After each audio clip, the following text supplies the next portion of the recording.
versus Orange County et al. Ms. Haynes.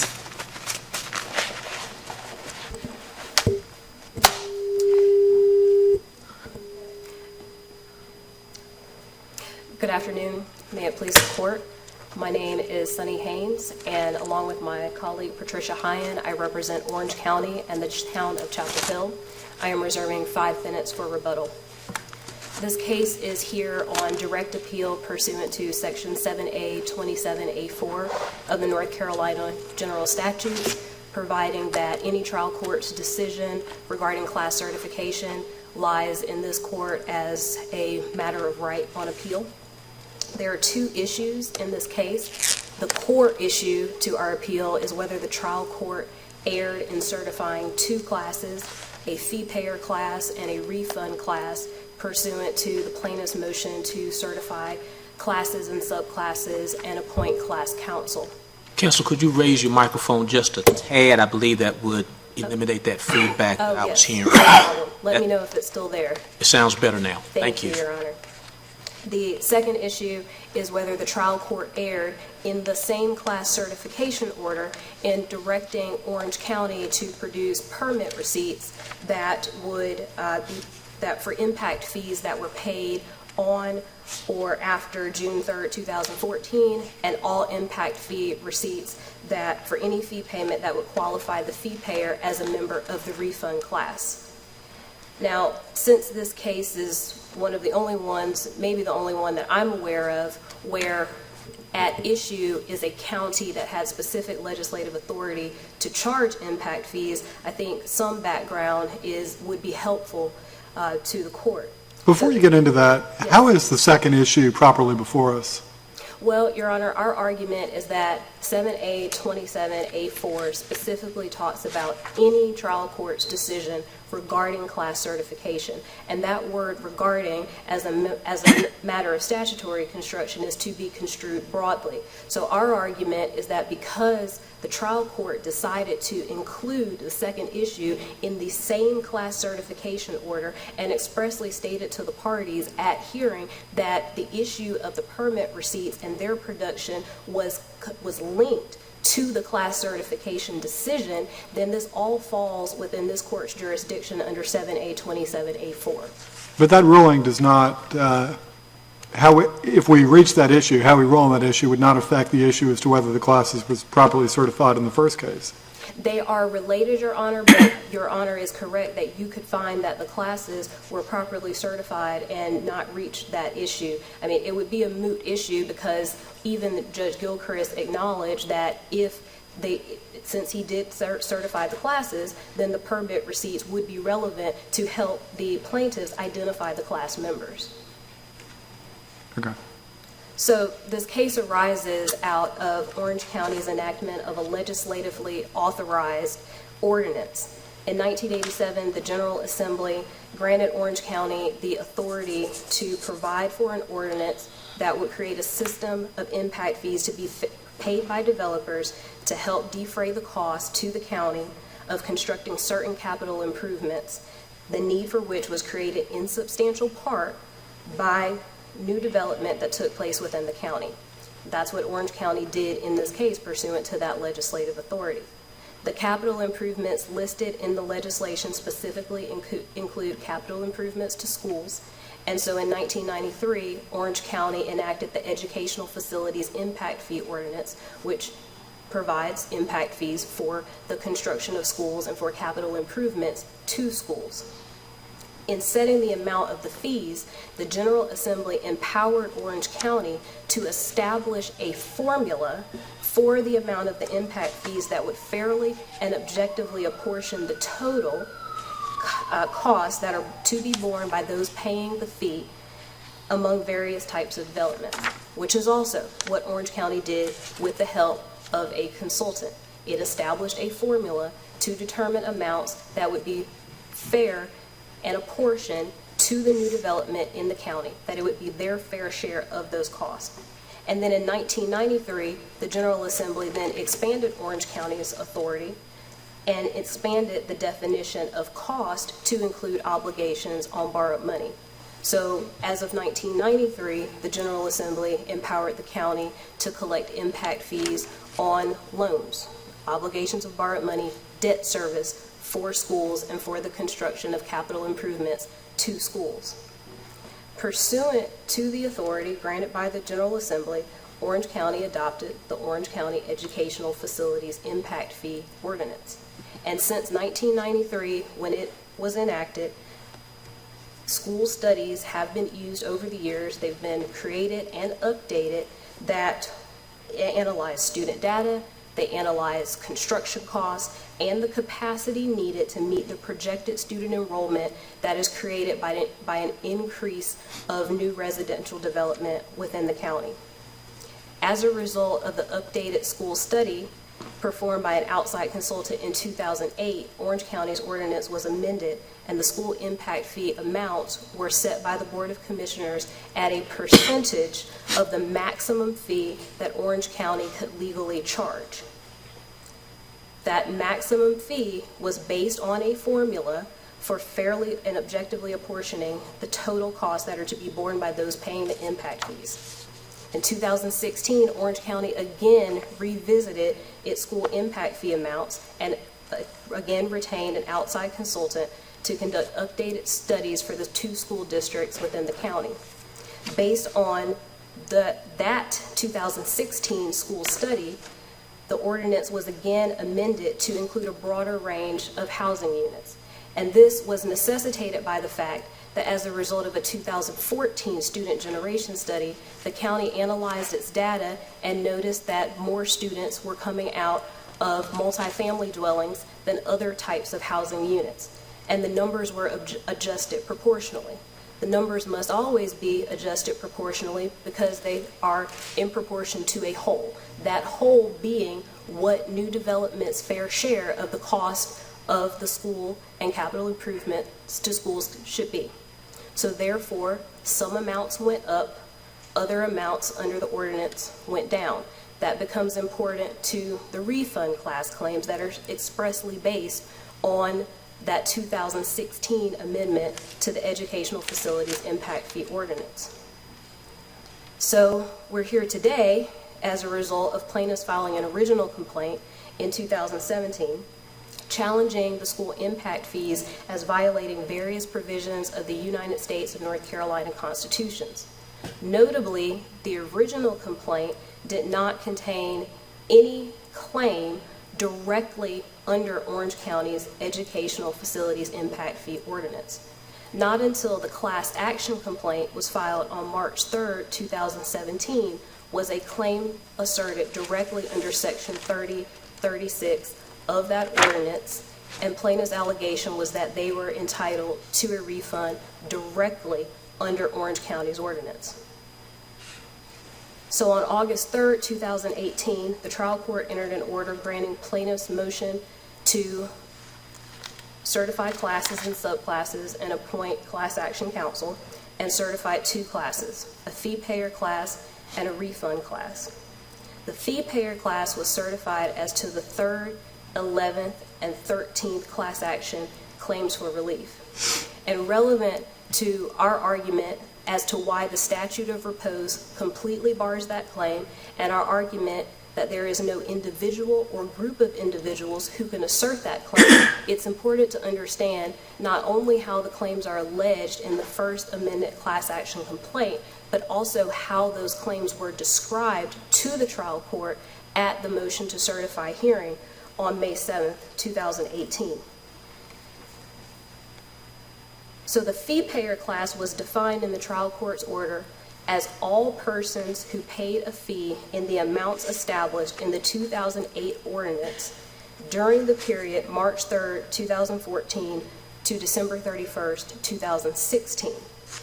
And I'll discuss first why that fee payer class should not have been certified in the context of the actual claims. Before you get into that, is Yes, the review standard here for this court one of abuse of discretion? It is generally abuse of discretion. However, this court did clarify in the B. Roth Oil case that in class certification cases, and this was a matter of first impression for this court, that conclusions of law are to be reviewed de novo and findings of fact are binding if supported by competent evidence. So that was a refinement of the abuse of discretion standard in the B. Roth Oil case, which was also a class action case as well. So the third class action claim for relief is the first claim for relief to which the fee payer class was certified, and it alleges that the school impact fees are ultra vires and illegal because the Board of Commissioners did not follow the mandatory requirements for establishing the amount of impact fees as set forth in its enabling legislation.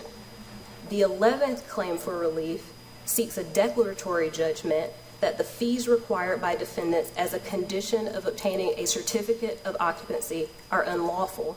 And then the 13th class action claim for relief seeks attorney's fees and costs upon a finding by the court that Orange County acted outside the scope of its authority. So not only do these class action claims for relief as to the fee payer class challenge the validity of Orange County's educational facilities impact fee ordinance, but that's exactly how they were described to the trial court at the May 7, 2018 hearing on the motion to certify. On page 35 of that transcript, counsel told the court that the case really comes down to two issues. Does the ordinance exceed or does it comply with what the General Assembly has told them they can do, them being Orange County and the town of Chapel Hill? And then the second issue was, are these folks entitled to refunds? On page 9 of the transcript, counsel's representation was that implementing the ordinance in the way the county did, this violates the statute being Orange County's enabling legislation. On page 10, the claim was characterized as the main claim that the people should get this money back is because this ordinance and this process was not authorized by the General Assembly. Then on page 32, we are only seeking certification as to the illegality of this ordinance on the claim. And finally on page 8, one of the classes is everybody who paid this money under this invalid ordinance. And what they're seeking is a determination order as to whether or not this ordinance was authorized by the General Assembly. That has been the essence of the plaintiff's claims since they filed the First Amendment class action complaint, and that was how they characterized their claims to the trial court at the May 7, 2018 motion to certify hearing. But the relief they're seeking is to recover the fees that they contend were illegally collected, right? That is correct, which falls under the second statute of repose in Orange County's enabling legislation, which is that any action to recover an impact fee must be brought within 9 months of paying the fee. How do you get around quality built homes, the second opinion? Well, quality built homes, for the proposition that it's been cited by, and we've cited it as well, but for the proposition that plaintiffs' appellees cite, their argument is that it's 3 years from payment because that is when the injury occurred. However, Quality Built Homes was dealing with the accrual of a statute of limitations after the court had already determined that a 3-year statute of limitations would apply. In this particular case, the way they've characterized their claims is as attacking the validity of the ordinance itself. That's what the claims allegations say. That's how they've characterized it in the trial court. That's how they continue to characterize it in the trial court upon further briefing after the original motion to certify hearing. So Quality Built Homes was also dealing with the town of Carthage, which did not have any specific legislative authority to charge an impact fee. So this court was tasked with determining what is the limitations period. Here, we have a specific ordinance that specifically sets out what the statute of repose is. But in Quality Built Homes, can we back up to sort of the 50,000-foot level for a second before we delve into the niceties of Quality Built Homes and statutes of repose and all kinds of things like this? It seems to me that you are principally asking us to hold that your view of the statute of limitations is correct, or statute of repose is correct, and to make that decision now and to use that decision as a grounds for barring class certification. That appears to be your principal argument. Am I wrong? No, you're not wrong, Your Honor, but... Why is it not appropriate to, I mean, these are limitations or repose issues that might very well apply to all members of the class conceivably. Why is it not appropriate to have those, to certify the class and then up front, before you do anything else following the certification of the class, decide these limitation or repose issues? I'm just not quite sure why this has to be done now. Because the problem with the fee payer class in particular is that the 3rd, 11th, and 13th class action claims for relief are specifically attacking the validity of the ordinance. But does that argument not assume that we accept the validity of your statute of limitation and statute of repose argument? I think it assumes that this court would follow its precedent that a more specific statute is going to prevail over a more general But one. again, I mean, it doesn't, to accept that argument, don't we have to accept your view of what the applicable statute of limitations or statute of repose is, and then use that as a basis for determining whether class action certification is appropriate? The court would have to accept that the limitations period statute of repose in the enabling legislation applies, but the reason that becomes important is because there's no individual who filed claim within 9 months. All right, Ms. Hayes, the problem I'm having is you're asking us to assume that your position on a substantive issue, i.e. that the claims are time barred, is correct, and then to preclude class certification on the basis of an acceptance of your position as to whether the claims are time barred or not. Am I misunderstanding you, or is that what you're asking us to do? You're not misunderstanding, but the reason That's good. As you've probably seen, I've been having misunderstandings with people all day today, so I'm glad at least you and I are able to communicate. Yes, Your Honor. I would like to expand on that because it's a good point. The reason that it is important now is for 2 reasons. One is because if a 9-month statute of repose does apply, then the fee payer class cannot proceed because there's no individual within that class, including the named class representatives, who have validly brought that claim. Also, the reason that you can make that decision now is because it goes to the adequacy of the class representatives. The Court of Appeals has stated that if the named class representative has a time-barred claim, then you're not an adequate class representative. So that does have to be a threshold consideration, even though, as Your Honor points out, it does seem to be a substantive issue. But that goes to a core Rule 23 requirement, which is the adequacy of the class representative. So, Your Honor, what the plaintiffs have attempted to do is to reformulate their claims. They have argued that they are not challenging the validity of the ordinance, even though that has been the argument that they have advanced throughout this litigation. If you look at the allegations of the First Amended class action complaint, they specifically, as to the 3rd, 11th, and 13th class action claims for relief, go to challenging the validity of Orange County's ordinance. There's been no further amendment to the First Amendment class action complaint, so the allegations are what they are, and the arguments that have been made to the trial court as to what those claims represent and what they are asserting and pursuing as to their class claims are what they are. Well, is the challenge to the ordinance, or is the challenge to the monies that Orange County felt that it could collect under the ordinance? Well, what the plaintiff said in the record at pages 1678 to 79 is that they're challenging both, but I think that there's no distinction between the two. They specifically said in briefing to the trial court, we are challenging the validity of the ordinance and we're challenging the collection of the fees, but the collection of the fees was pursuant to the ordinance. So our argument is that it's really a distinction without a difference. Even though there are separate limitations / repose provisions for challenges to the ordinance and challenge to the fees? There are not, actually. The first I'm talking about in the enabling legislation, not the ordinance. I misspoke. No, yes, Your Honor, but in the enabling legislation, the distinction between the statutes of repose is that one is as to a challenge to the validity of the ordinance, and the second is as to actions to recover a refund. I think what the first statute of repose contemplates, what the General Assembly contemplated, is that there could be a challenge to the validity of the ordinance. It could be declared unconstitutional as a challenge without actually paying the fee.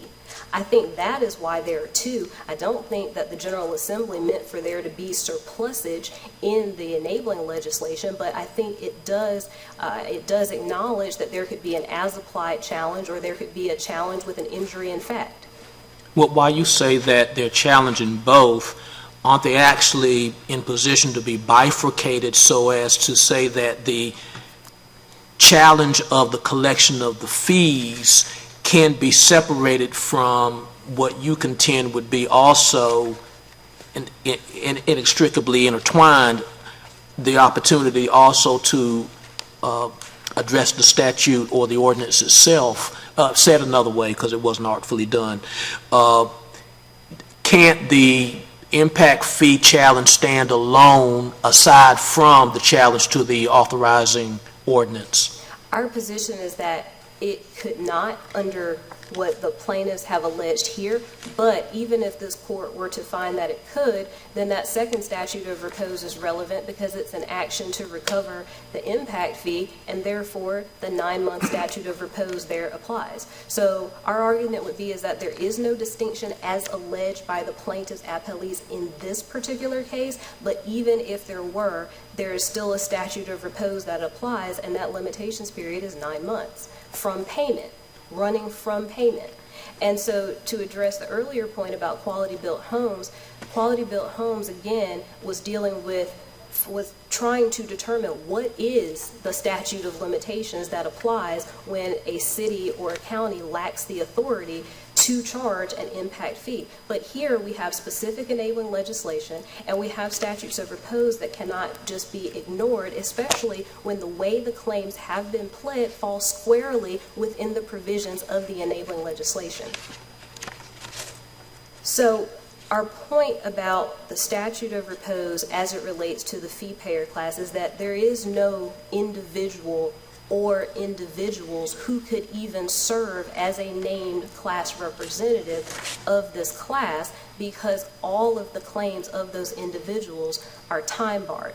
That goes directly to the adequacy of the class representative under Rule 23, and it is a threshold requirement when determining whether class certification is proper in the case.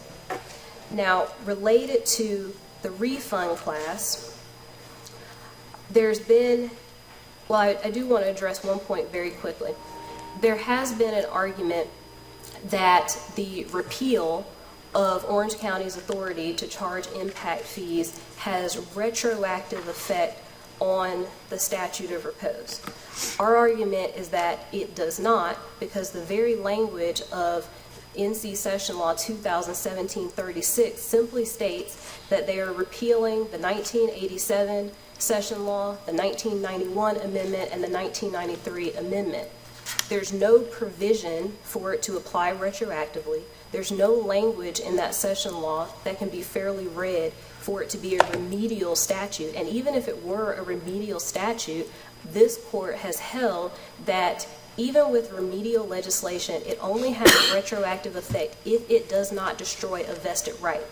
Because these claims were time barred at the time the class action complaint was filed, the county had a vested right in the statute of repose. And therefore, the repeal of its authority and Session Law 2017-36 could not revive already time barred claims. Is there a case from this court holding that local governments can have vested rights? I'm not aware of a case that specifically states that. However, I am aware of, for example, the Thompson versus the Charlotte-Mecklenburg Board of Education case where the court stated that the defendant, the Charlotte-Mecklenburg Board of Education, had a vested right in the limitations period, and that was without regard to that entity's, to the public nature of that entity. So I'm not aware of a case that specifically says a governmental entity does not have vested rights. I'm also not aware of any cases cited by plaintiffs' appellees that stand for the proposition that they do not. So on that point, in my final few minutes, I did want to briefly address the refund class. Now, this one is interesting because on the one hand, the plaintiffs' appellees argue that Orange County's authority to charge impact fees has been repealed and therefore the ordinance has no effect, but then they seek to proceed directly under Section 3036 of the impact fee ordinance in order to recover a refund in this case. And I do want to address one of their arguments that under the enabling legislation, the cost of capital improvements to schools can only include schools. And there's a portion of the enabling legislation that belies that point, and it's in Section E. And it talks about credits for improvements. And what it says is that an impact fee ordinance shall make provision for credits against required fees when a developer installs improvements of a type that generally would be paid for by the county out of a capital reserve account funded by impact fees. Now, what that would mean, and it says an impact fee ordinance shall make provision. Now, under their interpretation, that the capital improvements that the county could pay for with the impact fees, that it can only include schools, would mean that a developer could only have a credit by giving the county a school, installing or constructing a school. That really doesn't make sense within the context of the enabling legislation. So I wanted to point that out because I think that that's a matter of construction that is nowhere in the enabling legislation. What it says... Again, though, Ms. Hayes, isn't this a matter that would be determined if and when one ever got to the merits of this case? Yes, it would, but I wanted to... So why do we... What bearing does that have on class certification? Well, it has a bearing because what the plaintiffs have argued is that because the impact fee itself included component costs that were unauthorized, that it is not an impact fee at all, and therefore the statute of repose does not apply. That's been their argument. So, and I want to point out that it's an argument that doesn't find any support in the enabling legislation, and they cite to nothing for the proposition that the cost, that the impact fees cannot include costs like the land for schools or transportation. All the enabling legislation says is capital improvements to the school, and we know that the spirit and purpose of the enabling legislation was to meet an increased demand on the school system, and therefore the impact fees are meant to pay for that expansion of the fees. And I see that I'm well into my rebuttal time, so if the court would indulge me, I would just say that we are arguing that the trial court's decision granting class certification should be reversed in its entirety.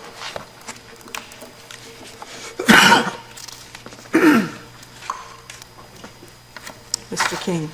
Good afternoon. May it please the court. My name is Robert King. I'm very excited to be here. I'm surprised everybody doesn't say that when they get up here, but I'm very excited to be here. I'm a partner with the Brooks Pearson Law Firm.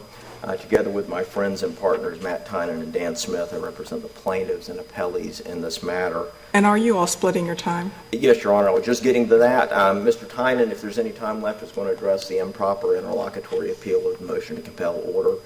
He will be frustrated with me if I don't leave him any time, but I'm the partner, and therefore that may happen. Our clients are Elizabeth Zander and Evan Galloway, who are here with us today.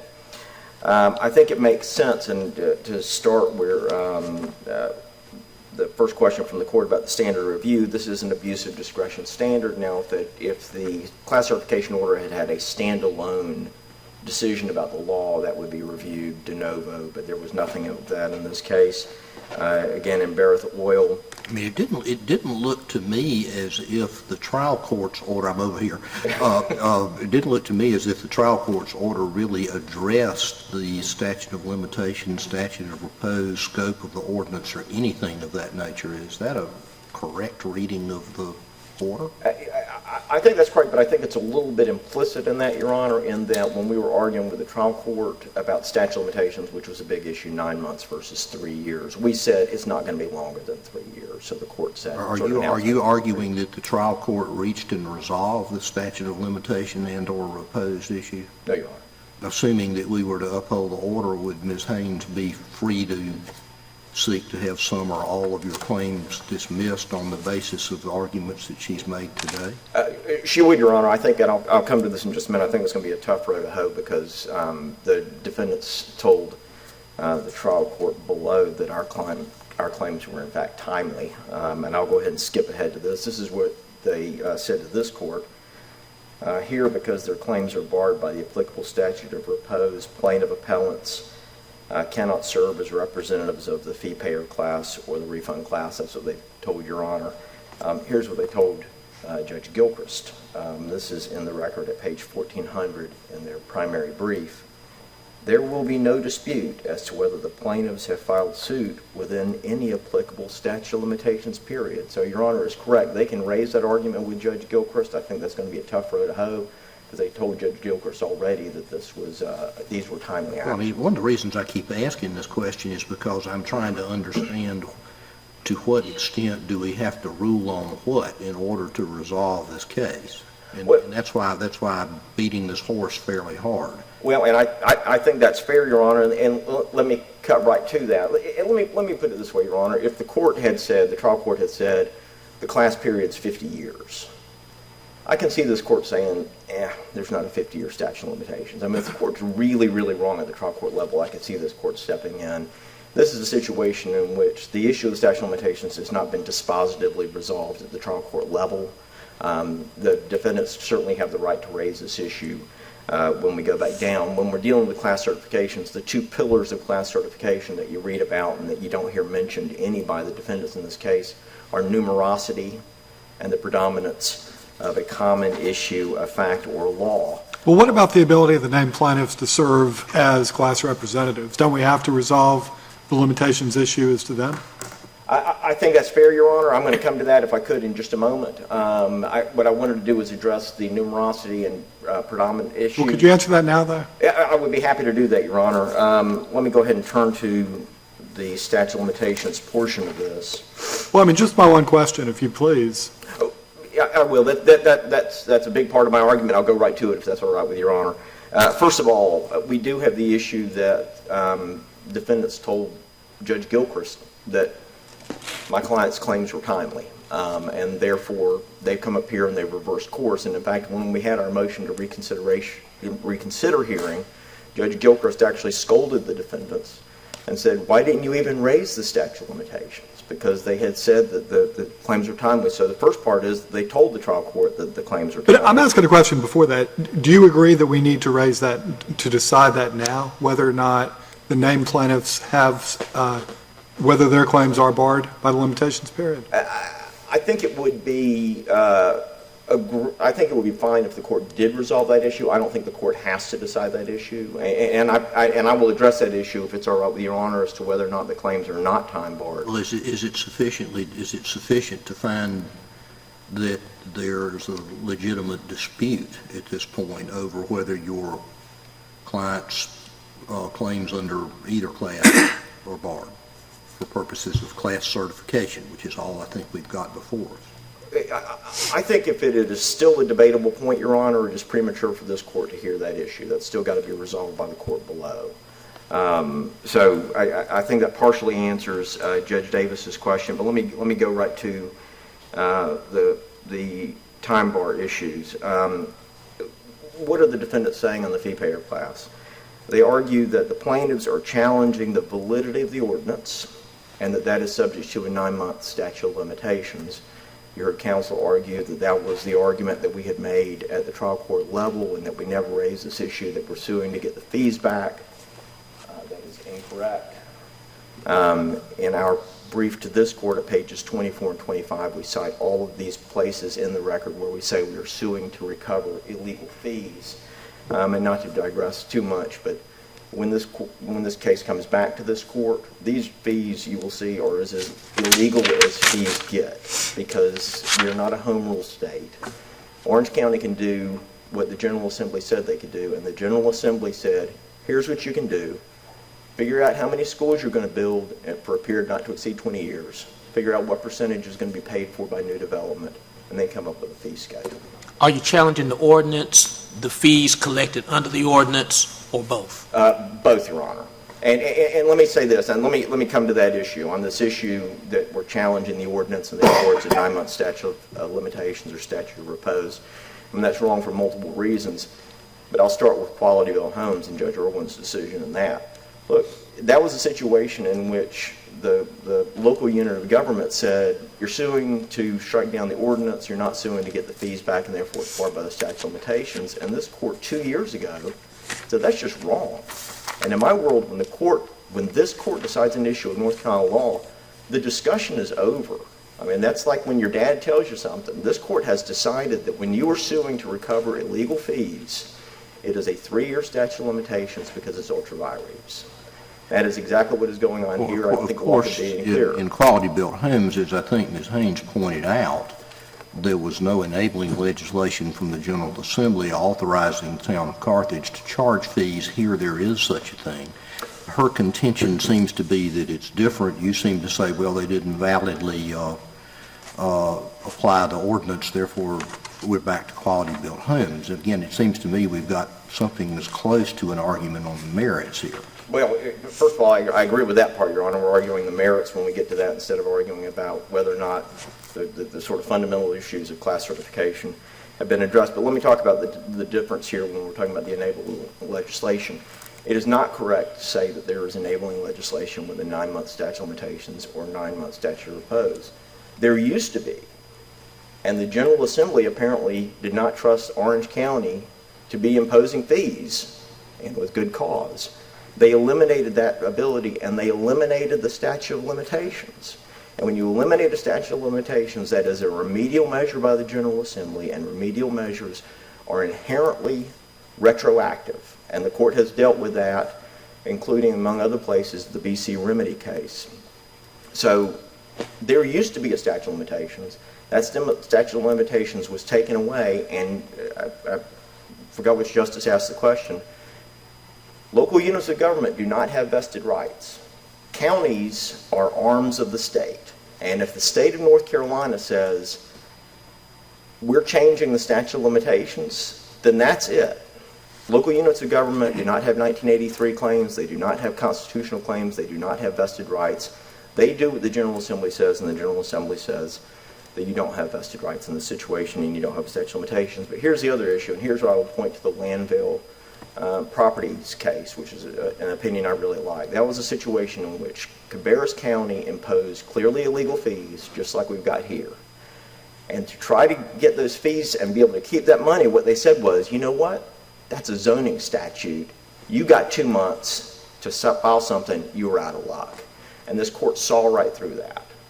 This court is not bound by what counties label their illegal actions. These were not school impact fees that were imposed, any more than if Orange County had said, you know what, you drive a red car, that's a $2,000 fine. Or, since it's Orange County, you drive a gas-powered car with 6 cylinders, that's a $5,000 fine. And we're going to call it a school impact fee. You've got 9 months, you're out of luck. That's not the way the world works. If they had imposed the fees and had followed the statute, and then for some reason a taxpayer had the right to get the money back, and the General Assembly still gave the 9-month statute of limitations, sure, that's going to apply in this situation. But this is no more a school impact fee authorized by the General Assembly than it is a ham sandwich. It is just an illegal way to get money out of citizens. You don't get to put a label on it and say, I'm sorry, Supreme Court, you are stuck with that label. Let me talk about the statute of limitations for just a moment. When we're talking about the fee payer class, with the refund class for a moment.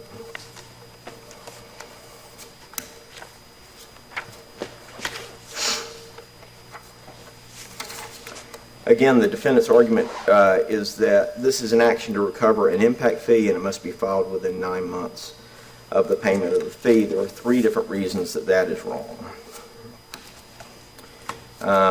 And the first is that it has been waived by the county. The county adopted an ordinance that said, if we owe you a refund over the last 10 years, we will pay you that money.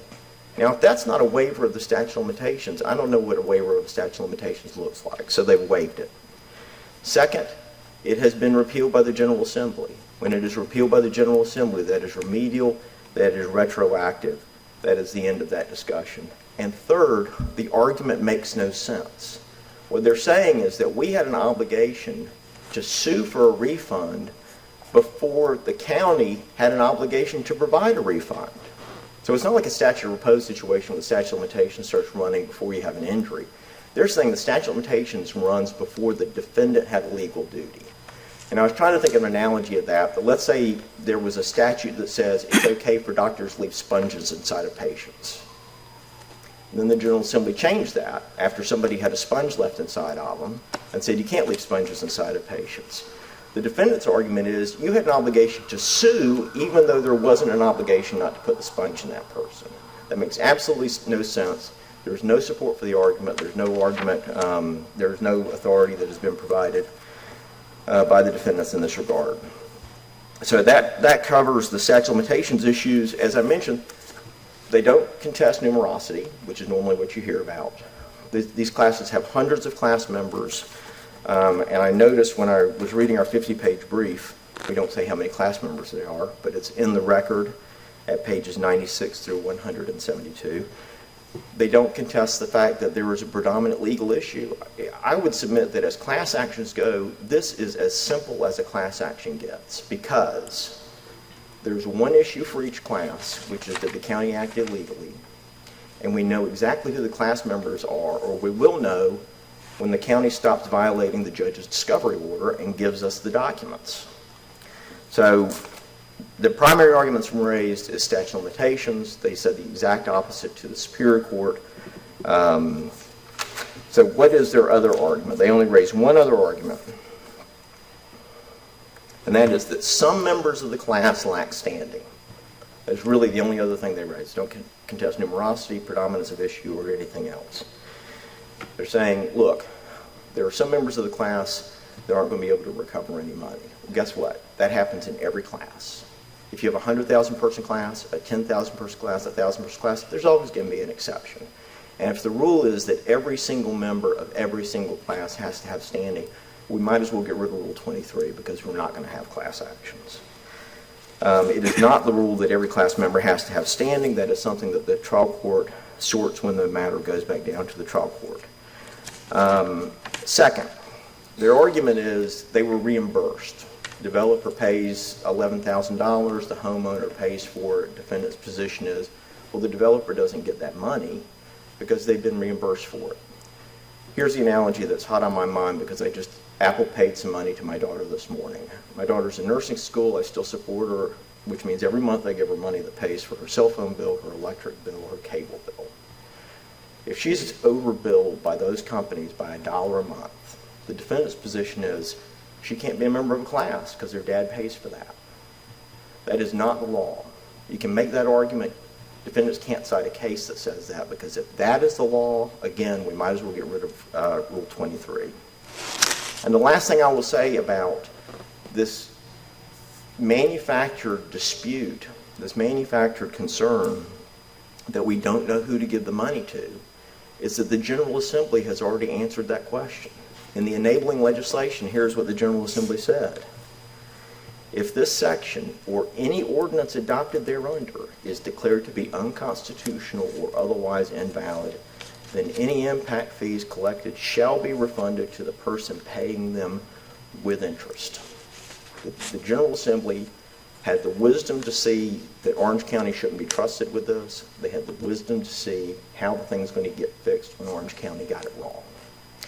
I think I've covered the points that I wanted to cover. I'd be happy to answer any questions. Otherwise, I will yield my remaining time to Mr. Tynan.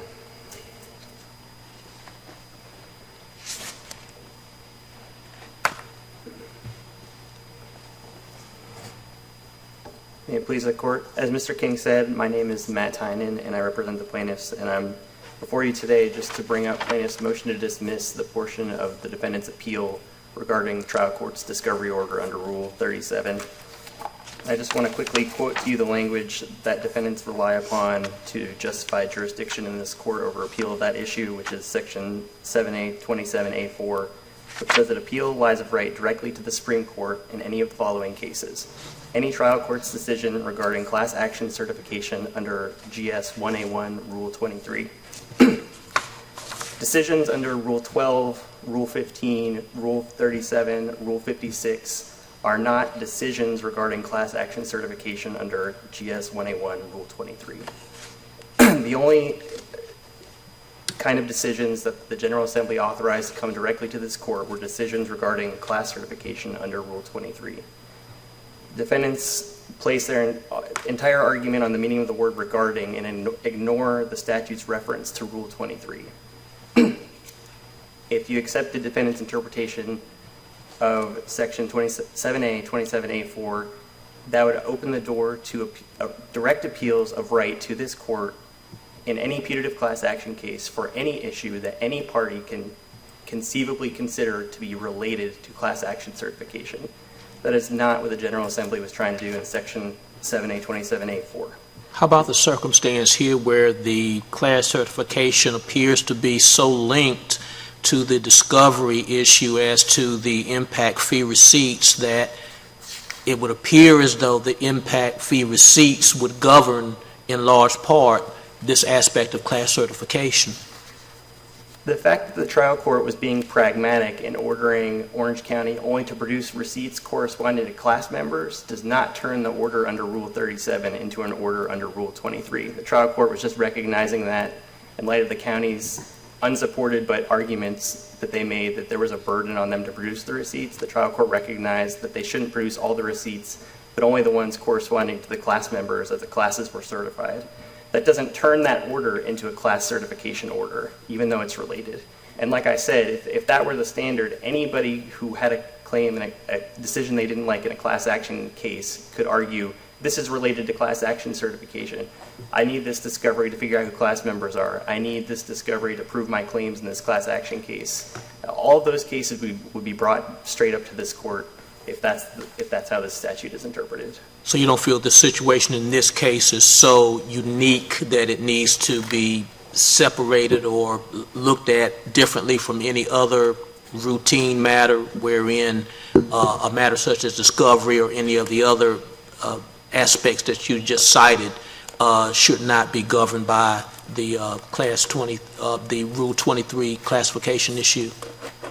I don't think there are any special circumstances here. This is a discovery dispute. There's discovery disputes all the time. The trial court heard arguments separate from the motion to certify classes on the motion to compel and ruled on the motion to compel at the same time as a pragmatic concern. I think if this court were to modify or say that the class action certification needed to be changed or reviewed for some reason by the trial court below, that if it went back to Judge Gilchrist, he would probably apply the same consideration and change which receipts were due. But I don't think this court needs to make that decision, and I don't think it should.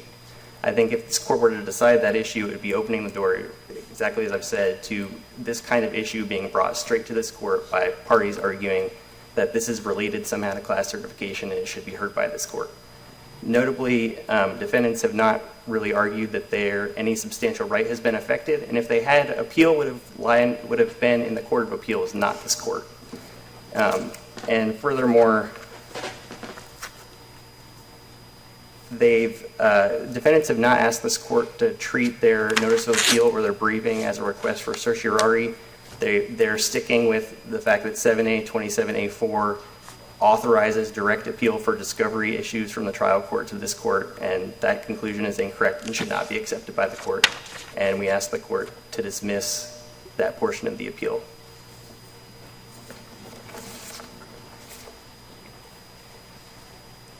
Rebuttal, Ms. Haynes.